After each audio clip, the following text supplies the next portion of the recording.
This is Art Sense, a podcast focused on educating and informing listeners about the past, present, and future of art. I'm Craig Gould. On today's episode, I speak with Allie Gass, who is the founding director of the new Institute of Contemporary Art San Francisco. In our conversation, Allie discusses how the ICASF got off the ground, the programming vision for the institution, the benefits of being a non-collecting museum, and the hurdles that lie ahead. And now, building a new home for artistic dialogues by the Bay with Allie Gass.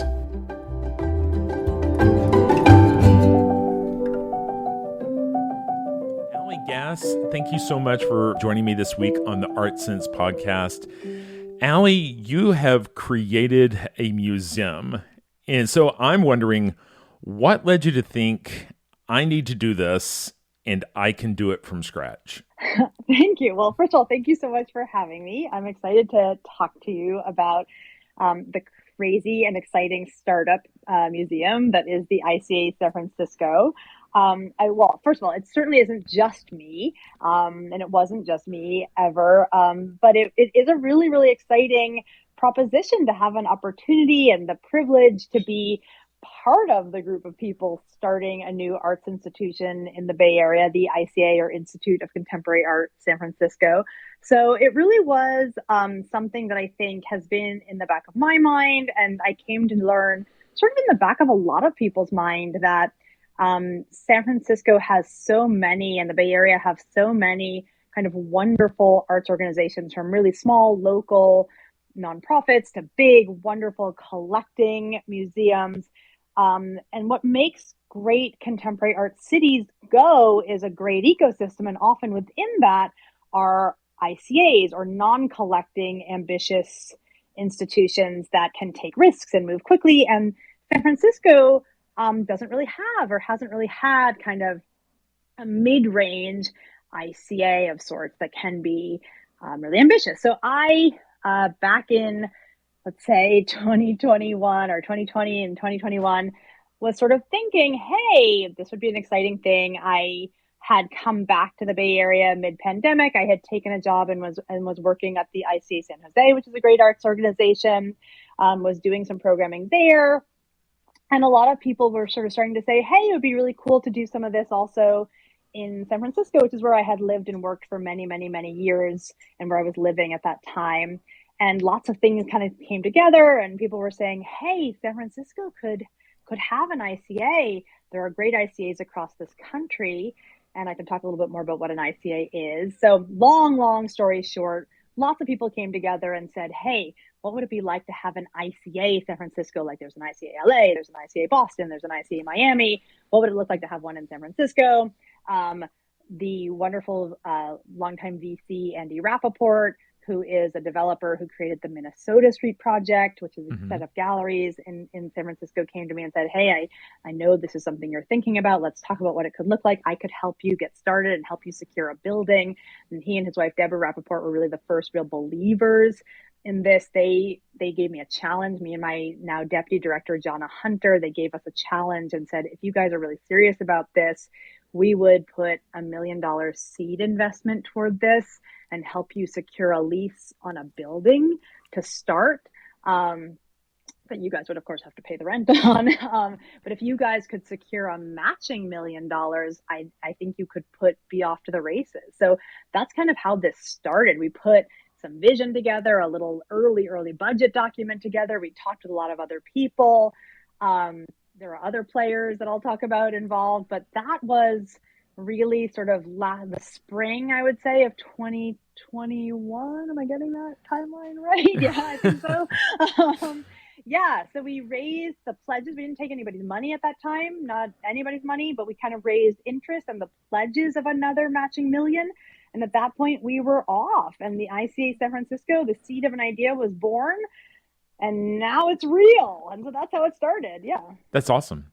So, as you kind of referenced there, what is the formula that we normally see with an ICA and its different renditions across the country? And how is ICA San Francisco going to look like the others, but how maybe is it not going to look like the others? Sure, that's a great question. Well, I think the model for ICAs really come from what is pretty commonly understood in Europe as a Kunsthalle, right? A non-collecting contemporary art space or museum that is, and when we say non-collecting, it just means that we don't have a collection, right?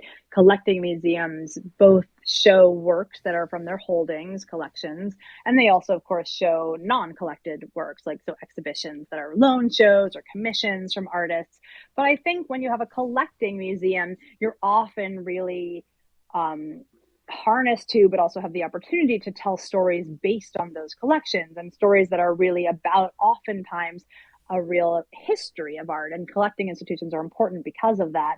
But you're also then, when artists, contemporary artists, have a chance to show at collecting institutions, often those are the exhibitions that are really marking moments in artists' careers. One of the things that I think are possible at Kunsthalles in Europe is that they're oftentimes really can be quite nimble and move really fast. They sometimes are smaller than big collecting institutions, and they can give artists an opportunity perhaps to take risks in a different way.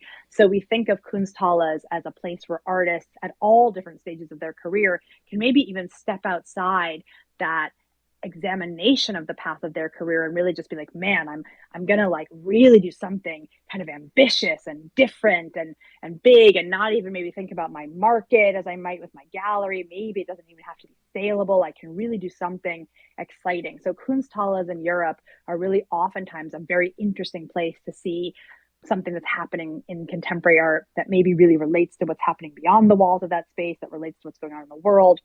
Whatever. I would argue that in the United States, ICAs or MCAs, Museums of Contemporary Art, have really kind of taken the place of the Kunsthalle. So that's that's why when we decided to start a contemporary art museum or a serious kind of contemporary art institution in San Francisco right now, we decided to call it an ICA because it sort of signifies that orbit that we're trying to kind of circulate within. Not call it sort of something different like the Dog Pouch Contemporary or the San Francisco whatever. Right. So calling it an ICA was a really intentional choice to sort of say we're aiming to be here. As far as how it relates to the other ICAs, in some ways that's still yet to be unfolded. It's different in the sense that it's brand new and it's really therefore totally a startup and totally experimental. But all of those ICAs were and have been. I like to take the ICA Boston, which is really in many ways the longest running ICA in the United States. I grew up in Boston, so it's also like my hometown museum in every way. Right. And when I was growing up, it was a really small institution, in downtown Boston.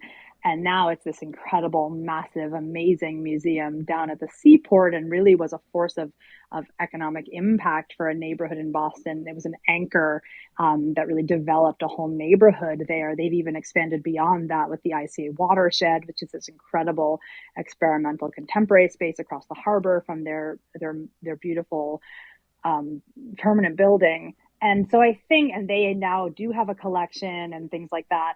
So ICAs can grow and become all different scales of things. The ICA San Francisco, of course, is a really nascent thing. When we talk about the ICA San Francisco right now, we're still figuring out exactly who we are and what we are. So when we open, we're really very much going to be about the artists, about the exhibitions, really put a couple of sort of values front and center, because we had the privilege to start and open coming out of 2020 and out of 2021, moments when a lot of things that people who have been working in the art world and working in museums were really sort of vocalizing very publicly, things that many had been quite frustrated by and pained by for years. Things like inequity in pay, inequity in who gets to show in institutions, things like that. So we could sort of start by saying, okay, we're going to put some sort of values front and center as a means of kind of maybe course correcting. So equity in pay for who works in museums, thinking about what are we showing in terms of realizing that when we show artists in museums and contemporary museums, we're putting a stake in the ground in terms of the canon of art history for the future. So making sure that we're showing the most inclusive range of artists going forward intersectionally kind of in every way, right?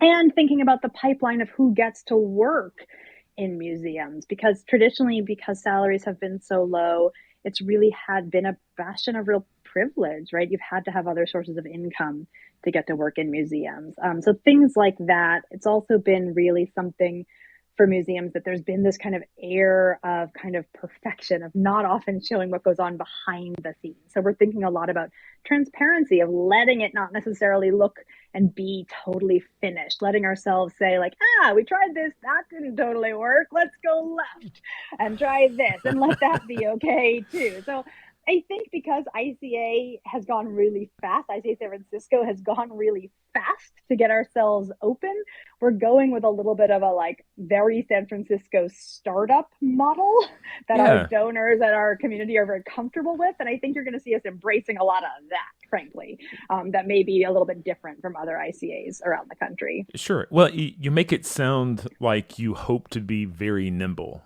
And yes, I've spent time in Silicon Valley, and one of the sayings that was always kind of a mantra there is fail fast.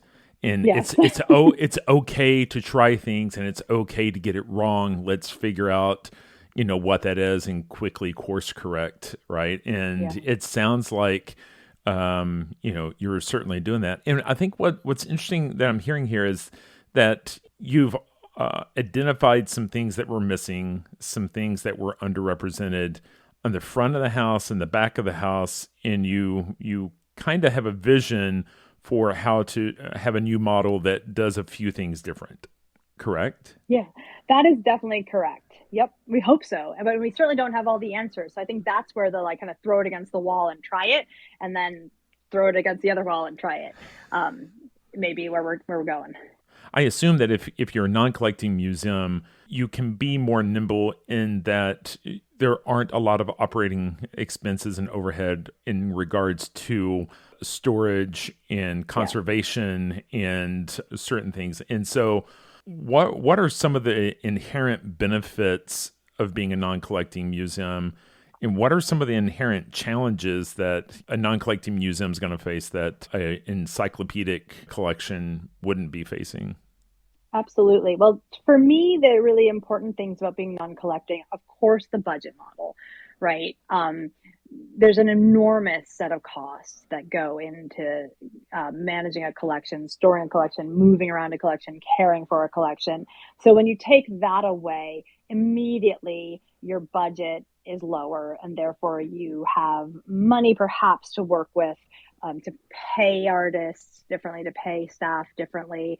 But you're just working on a lower budget model, and you can be more nimble for sure. And you can also be more free with your building, right? You don't have the same building needs that you would have if you were trying to house a collection. So we don't have the same climate control issues that we would have if we had a collection. So it's simply just from a cost perspective, I had a lot less money I needed to raise, and I can use a much scrappier building. I don't need to do as much to any building that we inhabit and things like that. So there's the cost issue.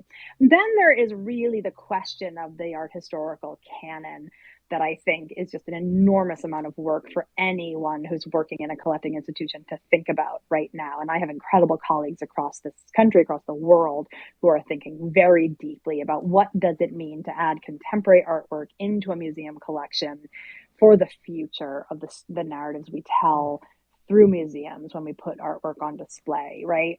We know that when you add artwork into a collection, you kind of cement that as significant in the stories of sort of cultural production of meaning. And those stories have necessarily been somewhat exclusionary, right? No matter what, someone's making a choice about adding something into a collection, and whoever or the set of people making those choices have their own set of histories coming into making those choices. So it's really hard. These are really, really hard issues to grapple with.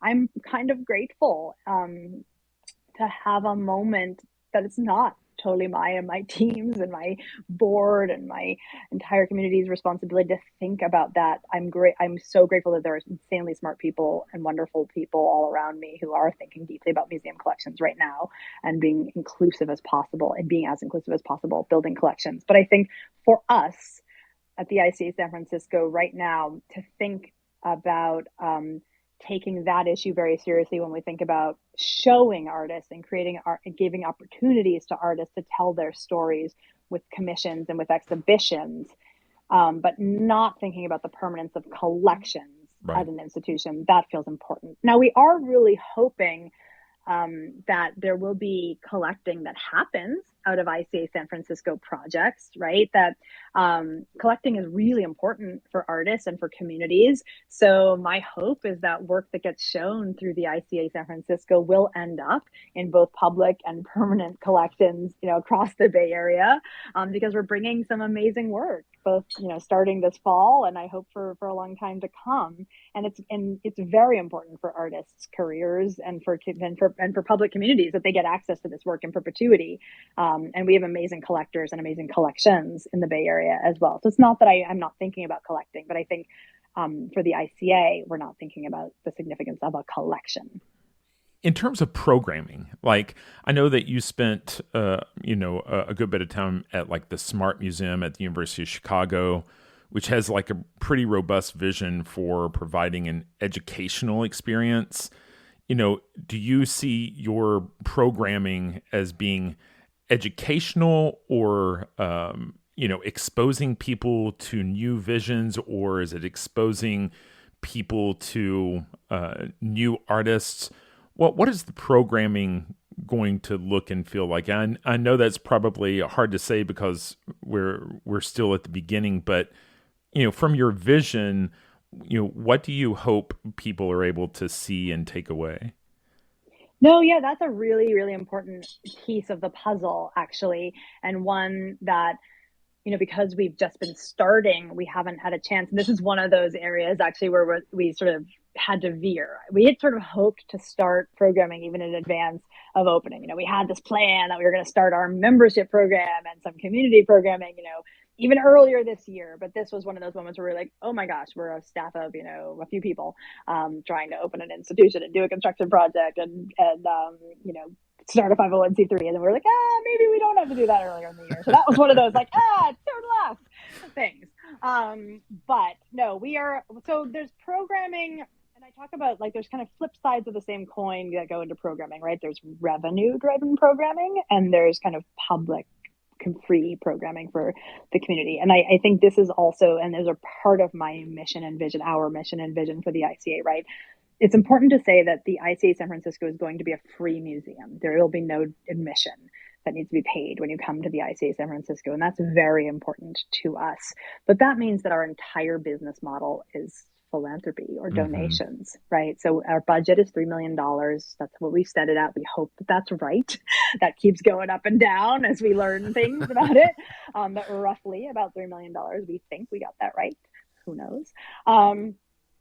And that means that my deputy director, Jonna Hunter, and I and other people need to raise that from scratch every year, right? So that's hard. That's daunting. So that means that we have to do some programming through our membership program, which we're calling the 901 Club. 901 Minnesota is our address. The 901 Club, which will be our kind of membership that people pay to be part of. We want that to be both really fun and educational, and I can talk a little bit about that. And then we also have just made a great hire that we're about to announce of our director of learning and partnerships, which will drive some of our kind of, I think, K through 12 programming, sort of kids and teens programming, but also adult and community outreach programming. That will be more free to the public programming. Our 901 Club or membership programming, we're going to structure that so that everything we do with that will also be made free and available on our website once it's done. And then all of our kind of artist related and exhibitions related programming is going to be driven out of our curatorial teams department. So yes, but what is the goal of it? It's kind of manifold. I want to really, of course, make people feel like contemporary art is about the world we live in, right? Contemporary artists live and work in the same world we live and work in. These are the goal of the ICA program is very much to help the broadest possible audience see that contemporary art can help us kind of navigate the issues that we navigate today, right? So I think it's going to be less about sort of formal art historical issues and more about what's going on in the world. So I think when we sort of decide to make a choice to invite an artist to partner with us, it's because we feel like that artist has something to say about what's happening in the world right now. And this is another benefit of not having a collection, perhaps, for the ICA. You don't have to kind of look in your basement to see what's right that's going to help us shed light on an issue. You can kind of look around and be like, what artist can really help us navigate this issue?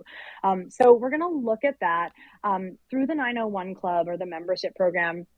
We're really going to start talking about sort of behind the scenes of museums. How do they work? How can we understand what we should do to support museums, both philanthropically, but also to help museums maybe be a little better? There's been a lot going on in the world. And again, we don't have all the answers, but there's been a lot of criticism and unhappiness with our institutions. So we're hoping that in partnering as well with other museums and our colleagues, we can do some programming that helps us think about what have we learned in the process of starting this museum and the process of talking with other people. So we're going to do a whole series called Starting the Startup Museum this fall. That will kind of be about like what was the process and the choices we had to make along the way when we had the great privilege to start this museum. And then as we go from Starting the Startup Museum series, which is going to be like building a board, building a program, literally building and thinking about like what are we seeing at other institutions that we wanted to take and emulate? Where were the choices that we made to try something a little bit different and why? What worked, what didn't work? When did we like throw something at the wall and it just like fell and it didn't work? So we really want to let people behind the scenes as much as possible. And we're hoping that like those moments of failure, because there have been plenty, can maybe be something that other institutions and publics can learn from. After we go from Starting the Startup Museum, we're going to do something called Collector Starter Pack. I believe really deeply that even though we don't have a collection, part of our mission really is to sort of help people have some access to thinking about learning about contemporary art. It can be a really scary thing, but collectors at all price points, right? Like we're not just talking about like the super, super crazy high art market, but like having access to living with art or feeling comfortable going into galleries or getting to know artists, going to artist studios and even knowing where to look. That can be really scary. It's not a world that has been very inviting to a broad cross section of people. So we really want to help people get comfortable with collecting art. So we're going to do a whole program that's really about like, how does it mean even to be a collector? How do you get comfortable with that? How do you feel comfortable asking questions and learn about contemporary artists? And that feels really important because it's not just curators and museums that are going to be making this quote unquote canon of the future or the like, sort of like thinking about where are the artists that are worth knowing about or like worth supporting or not, or just the artists that we want to like shine some visibility on at all different levels of their careers. That feels vital to us when we're thinking about mission-driven collecting, supporting artists, supporting galleries in our own community and even beyond. So we'll be doing that. And then our exhibitions are going to run a long time because they're ambitious and we want to make sure that we're really pulling all the threads, so to speak, of all the things our artists and our curators have really worked on to bring them to fruition. And the biggest way that you bring them to life is through like deep engagement. So there will be a lot of programming that kind of keep them alive. And that's, you know, pitching it. I kind of use to take a language from education and say like meeting the audience where they're at. And that's where we do like school programming, adult programming. And I always say like, whether it's someone who's like in a PhD program in art history or like a kindergartner, we want to make sure that we're doing program that makes kind of like everyone come in and be able to engage wherever they are with that exhibition. So we're hoping to really design everything from like really fun family days to DJ parties that in some way do relate to the exhibition to like really thoughtful artist panels and curatorial panels. So, this is not reinventing the wheel. This is the stuff museums do. And you can expect to see some of that from us, of course.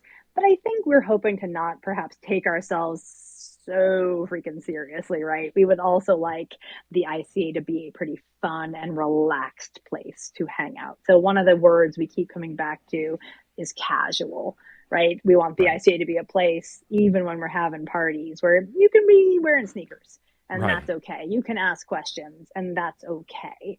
And be very comfortable no matter what. So I think maybe that might also be a vibe that we just continually insist upon. So on the curatorial side, if I'm with ICA San Francisco and I'm putting together an exhibition, am I looking to work one-on-one with specific artists? Am I working with galleries? Am I putting together a group show of multiple contemporary artists? Am I asking for loans of works from traditional institutions? What do you think? Is it more a single artist driven, or is it all of that?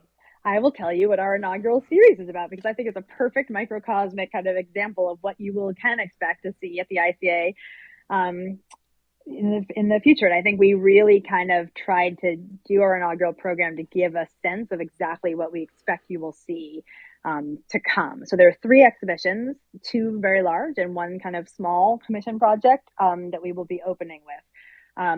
The 2 big shows. So the first big show is a solo major commission by the artist Jeffrey Gibson, who is a kind of very big name right now in the art world. Jeffrey is an artist who lives and works in upstate New York. He is kind of an artist who's had a lot of exhibitions recently. Really this summer in particular, he's been incredibly well represented. He's got a show that's just opening as we speak at the Aspen Art Museum, just opened an incredible project in Site Santa Fe.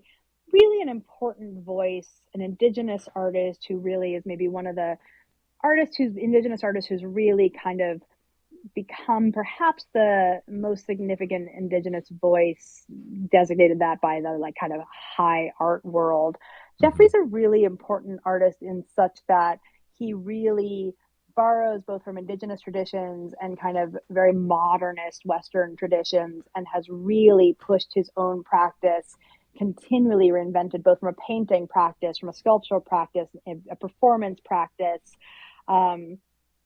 really gotten a great deal of recognition and continues to then turn around and offer that platform to other artists, constantly, quote unquote, sharing the mic.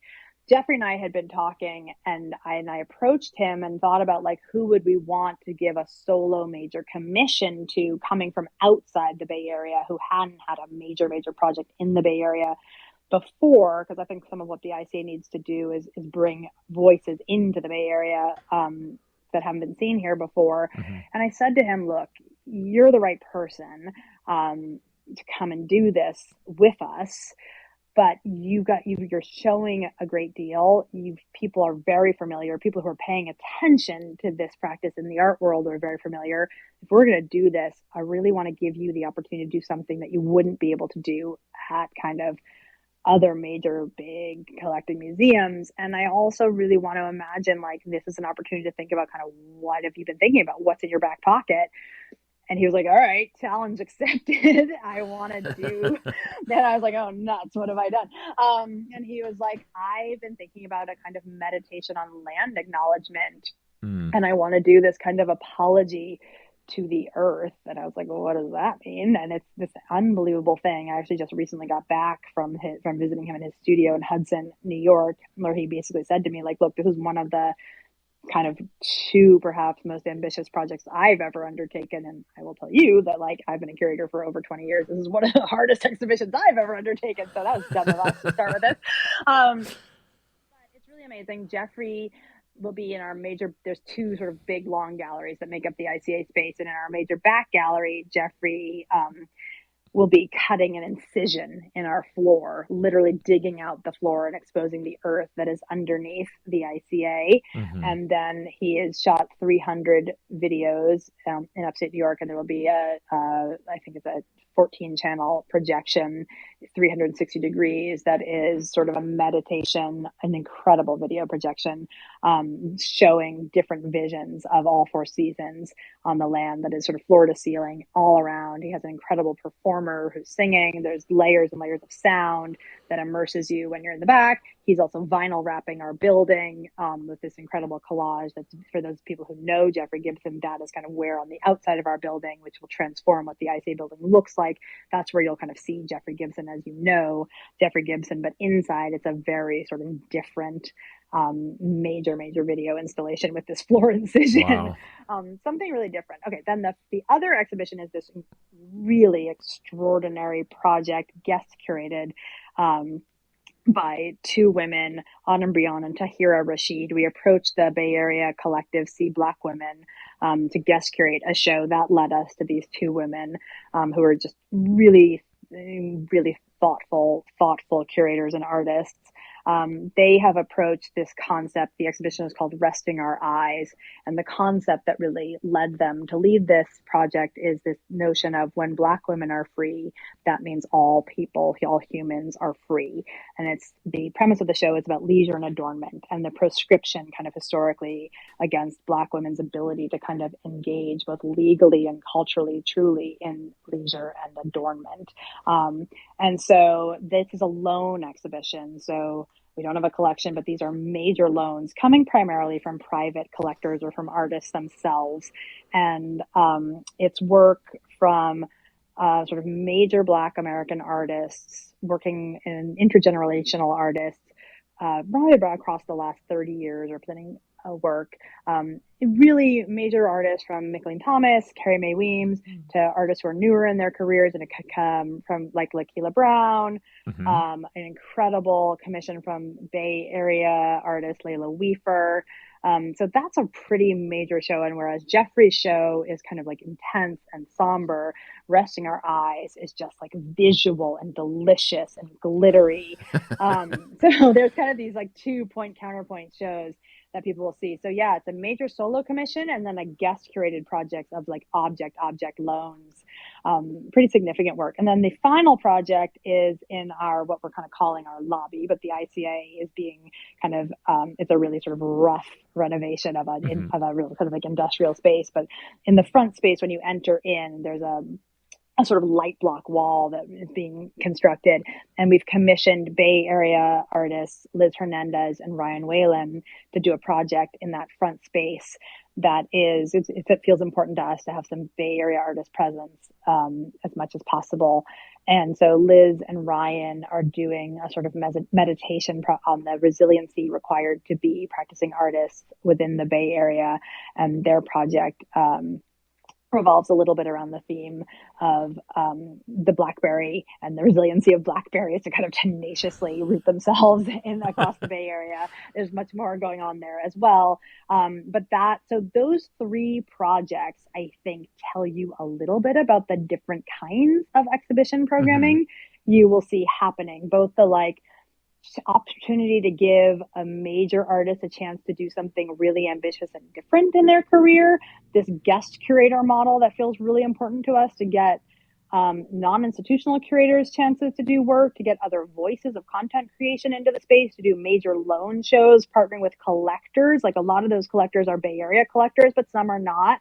But to show different works from private collections and major works in the space, and then to give Bay Area artists a chance to sort of like think differently and have a chance to show work as well. That's the kind of thing you're going to see us doing, I think, again and again. And I'm hesitant to really commit to how much and what, because to be really honest with you, we're figuring out this space and this budget model and even the time of turning shows over.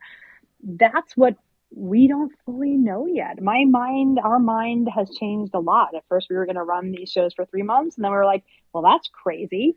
This was a lot of work and a lot of money. We need to run these shows for 6 months and really program the heck out of them. Right. So these are some examples of really realizing that we got some stuff wrong when we first started planning. But we got a lot of stuff right. These shows are amazing, and I'm really proud of what we're about to show to this community. So tell me about the atmosphere for the arts in San Francisco, what the atmosphere for arts patronage is like. I lived in San Francisco from 98 to '03. And back then, the contemporary art scene, it really didn't feel like it was very vibrant. And I know since I've lived there, everything in Dogpatch has kind of sprung up. That was a purely industrial area back then. But I know that the San Francisco Art Institute recently closed. Pace recently closed its location there in the area. What if you're taking the temperature for the art scene in San Francisco, what's the prognosis? What are we looking at? Yeah, I mean, it's so hard to say, right? I wish I had a crystal ball, because obviously I moved to San Francisco in 2006 for my job at SF MoMA, where I was an assistant curator of painting and sculpture. So I was there. And then I was the chief curator at the Cantor Art Center at Stanford for a while. So I've kind of been both in San Francisco and on the peninsula. And then I went to the Smart Museum, as you said, and then I came back in the middle of the pandemic. And I was, at San Jose just for like a little bit less than a year before doing this. So I know the Bay Area pretty well. I say it is my professional home pretty much in every way. I've really built my career here. And it is my favorite place. It is my home. And it's the place where I deeply understand, I think, to the best of my ability, the philanthropic community, the artist community. Look, I think I am overwhelmed by the support that the ICA San Francisco has had, That's right? terrific. Yeah, it really is. And I think that it tells me that this idea of hopefulness is still there, even against the like incredibly upsetting backdrop of SFAI closing and other institutions like really struggling. And I continue to hear, this is something that I get asked in almost every interview I do, right? Like tech money, so to speak. The ICA San Francisco has had extraordinary support from folks who have made some of their wealth working in what I guess people would call the tech industry. So what I want to say is that the ICA San Francisco has had extraordinary support from a cross section of people, right? People who have been longtime supporters of the arts in San Francisco, people who were major supporters at SF MoMA, at other longtime institutions, but also people who are first-time supporters of the arts. And that's really, really important because, as I said, most nonprofit arts organizations rely on individual giving or donors to sustain themselves. There is no real government support of any real significance. There's not even a real model of corporate support for nonprofit institutions to keep themselves afloat. So Right. this is a really important message for us who work in nonprofit arts organizations to share, and probably nonprofits of all kinds, but my business is museums and the arts, so this is what I can speak to. If people want museums and arts orgs, especially ones that are free, and they have the capacity to give money, that's what they have to do. If you like it, you got to support it. And I think a huge part of my mission is to educate about that, right? And we live in a city of unbelievable economic disparity, right? Right. And that's one of the things that's like incredibly painful about San Francisco. We can love it, but there's also that. We all know that. I'm not like saying anything new. Yeah. So I think the thing that feels amazing to me is that we have been able to raise money to get ourselves this far because we've had incredible believers and supporters who haven't just given me money and given the ICA money, but lots of time and lots of volunteer work. It took all kinds of expertise to help me figure out how to do this. I think that what that tells me is that, and what I've been saying a lot is that people talk a lot, and I heard a lot in all of my various jobs that like, oh, people from the tech industry are not supporting the arts, or not supporting the arts, or not supporting the arts. What I like to say in response to that is that, first of all, like, there's no such like thing as like the monolithic tech industry, they're tech donor, so to speak, right? These are individual humans, like anybody, like anything. And it's a matter of like who's interested in what, right? And it's our job always to make things clear, to make clear why this stuff matters, and to make the case that these are symbiotic partnerships, right? I have the great privilege to do this for my career. Artists have the great privilege to like follow their dreams and do this for their career. People who have the great privilege to have some wealth to be able to support these things, let's come together and like make these things happen together. And it's a real partnership. So like my hopefulness comes from the fact that unlike other cities where wealth often can be like a little bit more generational, or museum boards are maybe built up of like seats that are more generational, San Francisco has a lot of people here who have made money more recently, right? Mm-hmm. And that money that's made more recently also means that it takes a little bit more time for people to figure out how to then be supportive with it and give it away, right? It isn't like you just make a lot of money and then you're like, oh yeah, I'm done and I can give it away now. You have to kind of make a plan and figure that out. And I think what we're starting to see, and certainly maybe what the ICA suggests, is that that's happening, right? And I know it's happening at other places as well. And it's not going to be just in the arts. It's going to be in other areas that critically need help, like houselessness and other civic progress areas and stuff like that. So, my temperature taking is that it's certainly happening. It's certainly doable, and it's critically urgent.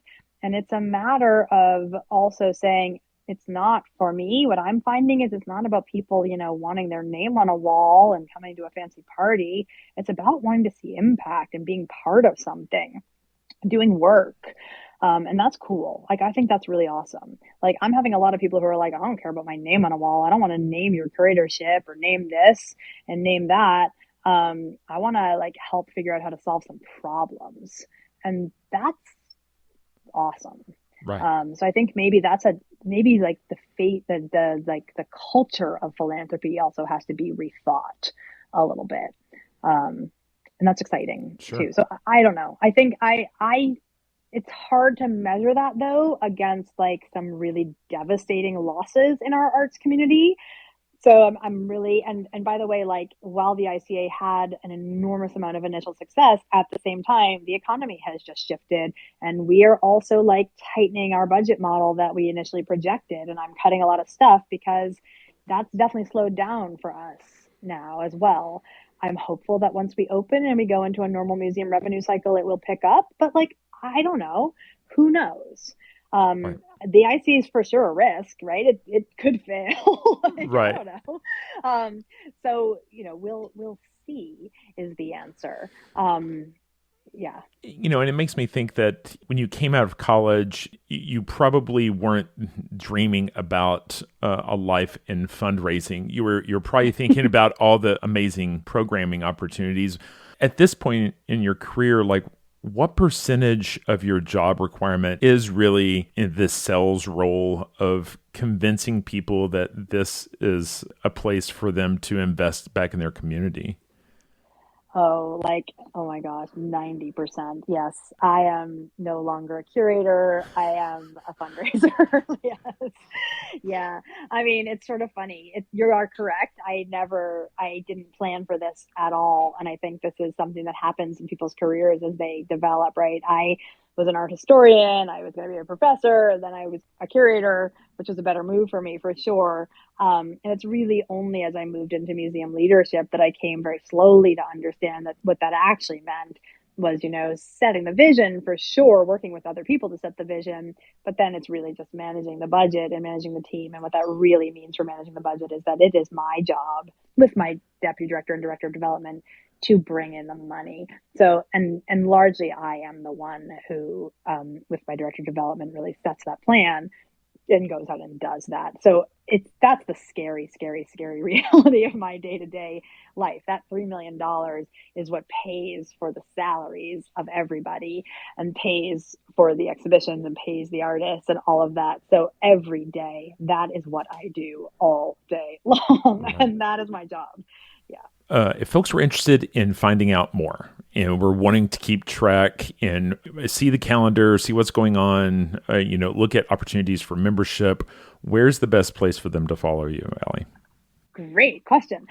They should for sure go to our website, which is currently it's still our kind of temp website, but it's icasanfrancisco.org. Our new website is going to drop on August 15th. And almost immediately after that, we are going to launch our membership program, which is the 901 Club. I'm going to say within a few days of August 15th, people should watch out for that at ICAsanfrancisco.org. You can sign up for our newsletter.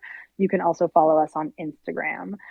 Just search for ICA San Francisco on Instagram, and all that information is there. But signing up for our newsletter, following us on Instagram, those are the two best ways to stay abreast of everything that's happening. Our public opening date is October 1. Once we drop our 901 Club or membership program, there's going to be some opportunity to join at a certain level to come to our special friends and family opening, which will be the day before, but I'm not going to say too much more about that. But, yeah. So everything's subject to change, right?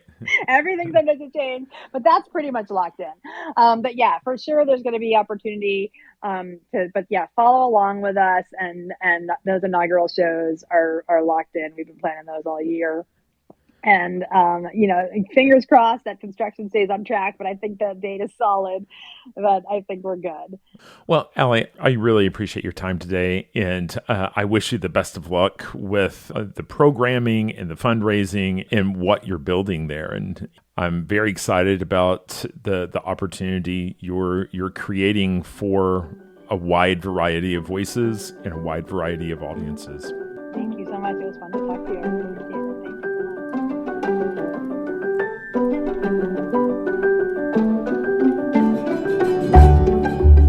That's all the time we have for this week. You've been listening to ArtSense. You can find the show on Apple Podcasts, iTunes, Google Play, Stitcher Radio, Spotify, or your favorite podcast app. If you've enjoyed this podcast, be sure to subscribe. And while you're there, please rate the show and leave a quick review. Your feedback is the key to other folks finding us. And if you'd like to see images related to the conversation, read the transcript, and find other bonus features, you can go to cambia.art and click on the podcast tab. If you'd like to reach out to me, you can email me at craig@cambia.art. Thanks for listening.